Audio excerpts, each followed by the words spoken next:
And with that, let's welcome in Mandy Bell, who covers the Cleveland Guardians for MLB.com. Mandy, thanks so much for joining us today. How you doing today?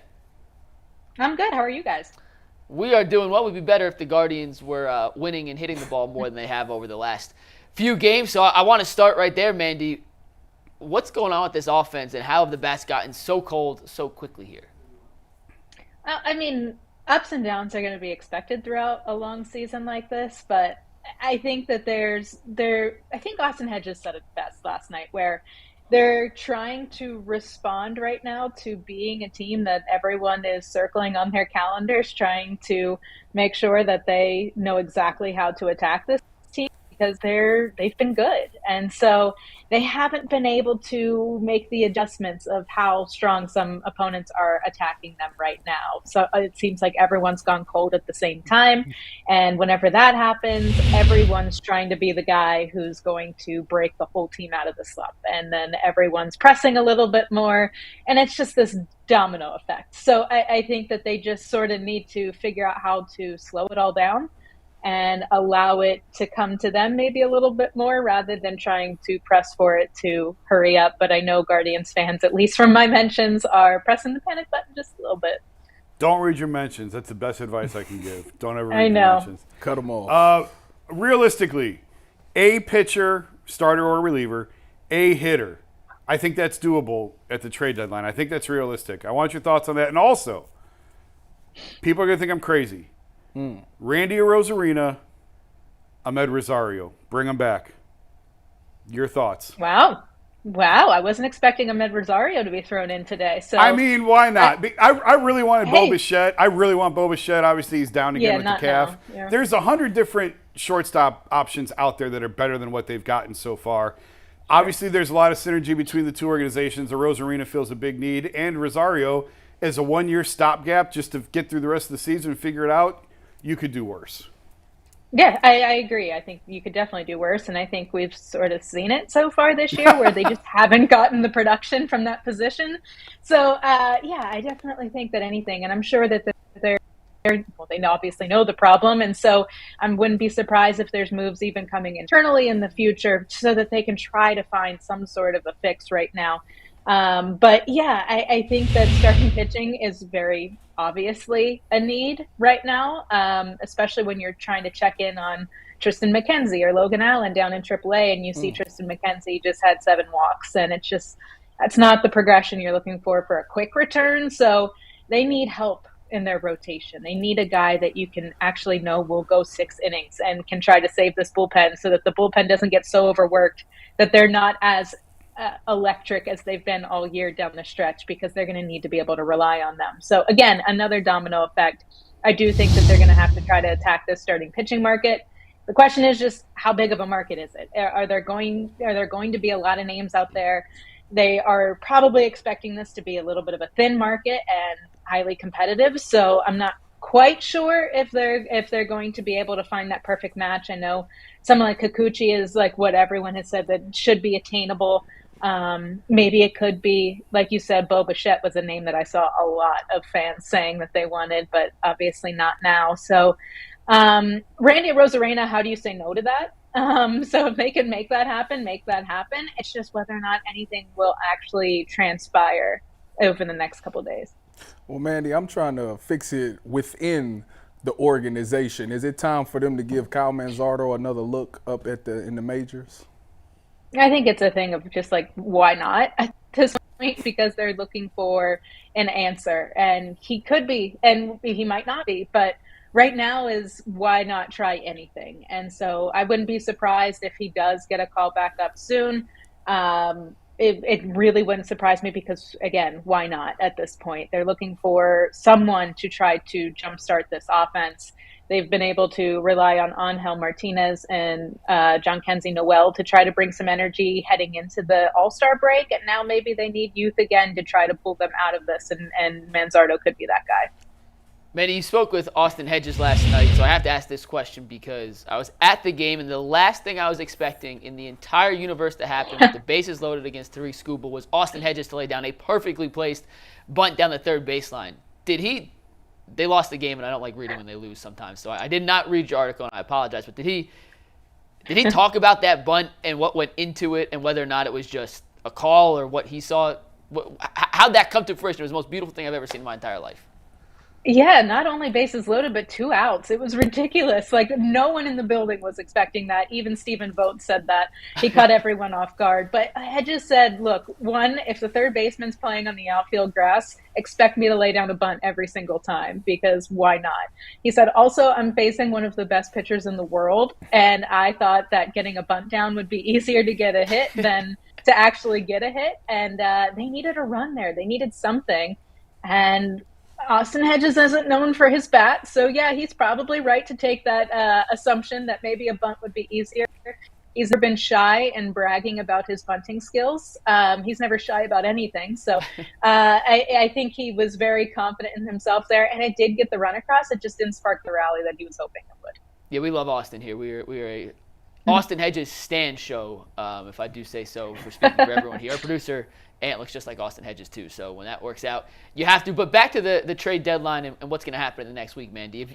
If you had to guess on a scale of big fish hunting or big sea fishing, deep sea fishing, and the top targets on the market to catching a little guppy in the side of a creek, where do you think the Guardians are going to fall on the scale of whoever they attempt to acquire at the deadline?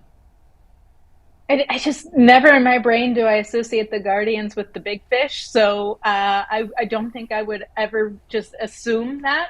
I think that's a territory where you can just be pleasantly surprised if it ends up being in that way, in that category. But realistically, to keep your expectations in a right area, I would say somewhere in the middle of the pack. I don't think it's going to be some blockbuster type of head-turning move, but maybe they just do something to try to add to this, at least the starting pitching depth, and not put all of their eggs in the Matthew Boyd basket of hopefully when he is completely recovered and finished with his rehab program, coming back from Tommy John surgery somewhere in August, probably middle of the month. You need to have a little bit more assurance than that. So hopefully they can maybe make some sort of middle of the pack type of move to at least try to chip away at some of their lack of depth issues. We've seen so many guys come up this year. What's the method to the madness? Are they just looking for somebody to give them a spark, or are they showcasing these guys to other teams knowing that the trade deadline is coming? So now every team in baseball has gotten at least a little bit of a glimpse of a lot of different minor league type guys. I mean, I think it's more trying to figure out to see what sticks for them and trying to get as much of an idea of what they have in their own organization before they move on from them, because they've made mistakes in the past and they talk about how much they regret some of those mistakes and how it's hard to move on from some of those. So they're trying not to make those mistakes again, and they want to see guys as much as they can. I think it's harder to say showcasing now as it was maybe 20, 30 years ago, just because of all of the research, the video, the documentation of every single player back to high school, basically. You can watch all of these guys doing every single thing. It's ridiculous with the type of video that they have now. So sure, it's nice to see them and how they can pan out at the major league level, because you never know. You can be the best AAA player of all time and you still might not be able to make that transition to the big league. So it is nice to see that and to show that you can handle that transition. But I mean, when you want to just see everything that a guy has, you have that at your disposal basically now. Every team has a database that you can dig into every single player. So I don't know if it's as much that as it is they're trying to make sure that they're not going to move on from someone that they're going to regret. When you talk about that, we've been talking for years about this 40-man roster clog and being able to protect everybody in all these minor league, and they've never been able to package them and make a deal. We see the Padres do this 7 times a year, where they take 2 and 3 and 4 prospects and bundle them together and go get somebody. And I understand they spend more, and that's fine. But is there a part of this that's like they aren't sure which one to keep and which one to move on from, so it has sort of become paralysis by analysis? There's just a glut now in the system because they just haven't pulled the trigger on any of these guys. And I wonder if it's because of fear of exactly what you just said. We can't make a mistake on this guy and trade somebody away who's going to be good. So instead they've done nothing. Yeah, I mean, we don't know the actual answer, but that would be my best guess, because we've all we can all see it. You see how many guys who were projected to be at the big leagues at the same time for the same 2 middle infield positions, and you're starting to do the math like, okay, well, there's 2 spots. You already have Jimenez locked up. So where's everyone else going to go? Right. We've all seen it. And the fact that they hung on to everyone, it does seem like they just don't want to lose the wrong guy. And you see that guy go somewhere else and have tremendous success. And they've seen that in the past. And so they hoarded all these middle infielders. And now it seems like they're all kind of okay, average. No one has jumped completely off the page at any of us so far. So it's sort of like they're stuck with an overload of middle infielders, and now they just added Travis Bazzana into that mix as well. Now they can trade all of them because now Bazzana's here. So trade them all. Yeah, exactly.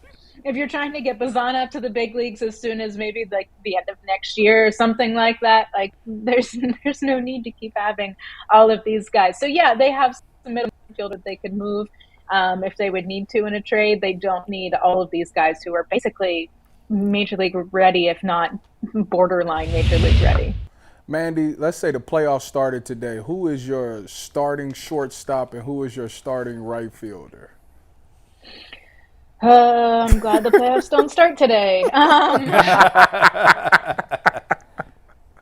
Honestly, oh gosh, if it starts today, I guess Daniel Schneemann at shortstop, which seems weird, but I think he's earned that. And I think, I guess you could get creative because of the way that Tyler Freeman's been playing. You maybe can move him to center field and have Angel Martinez come take shortstop. Or you just have Tyler Freeman at shortstop just because his bat has looked the best in July of anyone on this team. So if it's literally going by today, maybe you figure out how to get both of them in there. But I guess I'm going Daniel Schneemann at shortstop and right field. Oh boy. Let's go John Kenzie Noel just because of the bat. And okay. I obviously don't know who the opposing starter is going to be, so you can't really base it off of that. But let's go for the bat right now. And then maybe if they get a little bit of a lead, you swap them out for Will Brennan out there for a defensive replacement. Think about how numbing that is, what you just said. Daniel Schneemann at shorts. We just got done talking about they have 37 middle infield prospects that they've been hoarding for years. And he's not one of them. And if the playoffs start today, Daniel Schneemann is the guy who's not even anywhere on any of those lists. Like, that is bonkers. It is. But I think it also speaks so highly of Schneemann and what he's been able to do. He's like wowed every single person in spring training. He's one of those fun stories where he's an older type of call-up and already has a kid at his major league debut. Like, that's so fun. It's great. So let's go for the heartwarming story, if nothing else. Well, we mentioned Schneemann not on the list. We do know Travis Bazzana is on those lists for the Guardians, the #1 pick, and I know you had a chance to sit down with him, Mandy. Can you take us behind the scenes on the process that led the Guardians to making Travis Bazzana the #1 overall pick? Was he always their guy? Was it a change in the process late and landed on Bazzana? How did that all unfold for the Guardians, who made the first ever 1-1 selection in organization history? I think if they could figure out the money, he was going to be their top guy regardless of everything else. It seemed like that, at least. But he's the perfect match for this organization when you start breaking down everything that he does. Middle infielder. Yeah, of course. That's #1 on the list. And left-handed bat.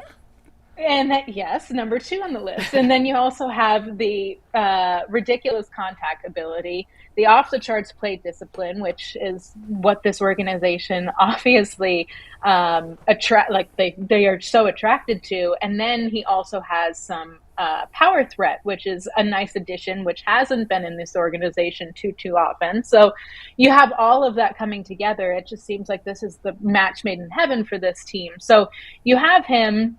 And then I think it was more coming down to, okay, how can we best utilize this spot to get a guy at 1-1, but maybe not break the bank on him so that we can also, you saw some high schoolers taken on day 2. You want to make sure that you're able to bring those guys in. And so I think that he was the type of guy who was willing to take a little bit of that pay cut. You saw the slot was like around 10.5. And he ended up signing for just under 9, which I was shocked by. I thought it would at least be over 9, but they got him under 9. So you look at that difference, and that, how do you say no as an organization if he's willing to do that? So I wouldn't have been surprised if J.J. Weatherholt was another guy, just because he seemed like a type of person who would have been able to sign for under slot. So, of course, with this organization, it always does come down to money. So they were able to get this guy at the perfect price. So I think it just ended up being a match made in heaven. But they did say it came down to like 20, 25 minutes before the draft started that they made this deal. That's crazy and awesome. Mm-hmm. And we had his coach on last week, and his college coach could not have spoken more highly about Travis as a baseball player and a person. And in your brief interaction with him, did you get that same sense of the entire package that he's bringing to Cleveland? He basically put him up for the Nobel Peace Prize. Yeah, he did. His coach? Yeah, he did. 100%. Yeah. It was incredible. I don't know if I can get Nobel Peace Prize vibes within a couple minutes, so I won't go that far. But no, he seems like a great guy, and you could tell by the way that he interacted with the big league team, and he's been for the last couple of days working out with them, taking ground balls, hitting in the cages, and it just seems like he fits already, which was, I think, a big testament to just his personality and how relatable and personable and all those things that he is. But I think that the other side of it is just like the analytical brain that he has and how much he just dives into everything as to why players might be better than he is, why this guy might have an edge, and how can he figure out how to get better. And they talk all about how he had presentations in college to the pitching staff on what pitches they should be throwing in certain situations. And like, he has this brain where he just constantly wants to learn and get better, and he's ridiculously coachable. So those two also are big reasons why this is a perfect match for this organization specifically. Let's put a bow on the trade deadline. The most pressing need for this team right now is...